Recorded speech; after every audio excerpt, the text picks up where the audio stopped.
Zanima me mišljenje gospodina Miroljuba o kako nas historija uči najvećim ljudima u povijesti. Pa sad pominje Julije Cezara, Napoleona, Aleksandra Velikog. Te kako ti ljudi izgledaju sa biblijske perspektive?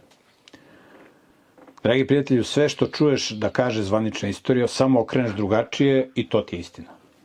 Znači, svi ovi koji si ti spomenuo su bili ljudi u tom trenutku koje je Bog postavio jer nije imao bolje. A daleko od toga da su to bili neki moralni i dobri ljudi. I taj Julije Cezar, koji je bio paganin, Aleksandar Makedonski imao mnoge dobre osobine, on jeste bio Ilir, ali je skrenuo u to grčko paganstvo, on je bio najveći ratnik, on je bio izuzetno samodisciplinovan. On nikad nije legao sa ženom dok se nije oženio. Jako disciplinovan. I onda sa 30 godina umro. Kako je umro?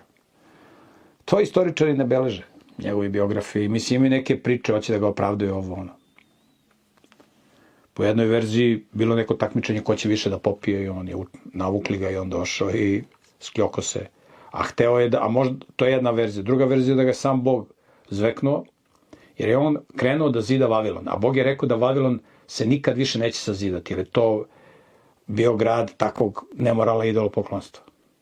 I on kaže, ko je taj Bog koji je to rekao? Sad ću ja da sazidam Vavilon. Ja sam veći od tog Boga. I krenuo da skuplja materijal, da zida i samo jedne noći se nije probudio. Tako da svi ti ljudi koji su spasavali ljudske živote, koji su se bavili pismenošću, prosvetiteljstvom, edukacijom, spašavanjem ljudskih života, to su najveći ljudi u istoriji. Ko se njima bavi? Ko se njima bavi?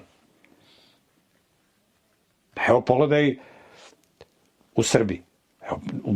Ili ti pogledaj u državi u kojoj ti živi, pošto evo si u Jekavicom pričaš, verovatno si u Hrvatskoj ili Bosni. Koliko ima ulica po Mojsiju, po Isusu, po Isusovim učenicima, po znamenitim ljudima iz naše istorije kao što je bio Kulinba, evo ako živiš u Hrvatskoj. Ili ima ulica Vojvode Hrvoja Vukčića Hrvatinića? Nema. Nema. Ili ima Pavla Šubića? Koliko ima takih ulica?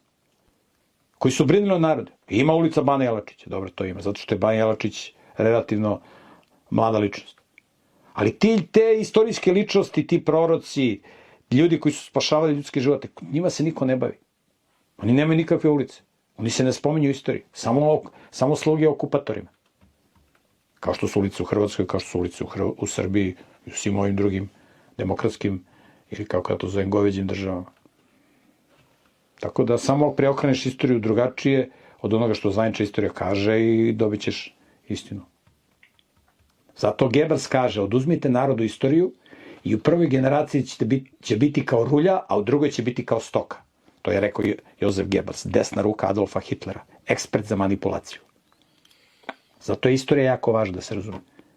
I ti kad znaš istoriju, onda razumeš kako od ljudi na Balkanu prave majmune. I ne samo na Balkanu, nego širom sveta.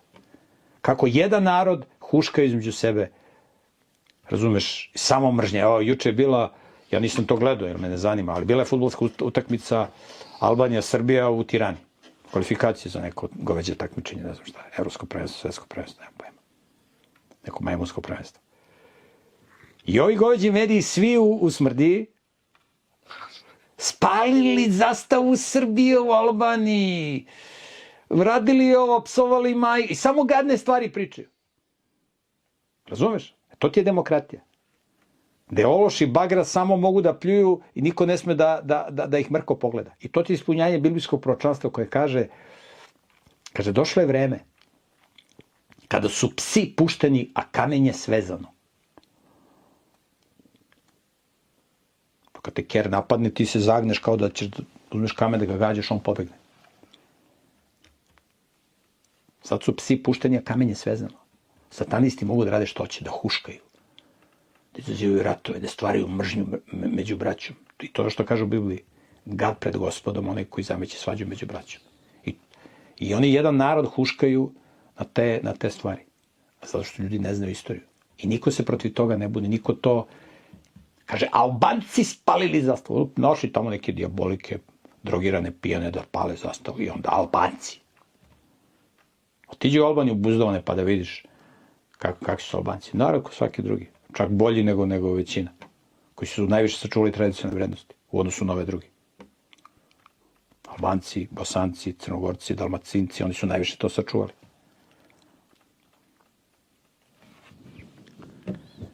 To ti je to, moj prijatelju.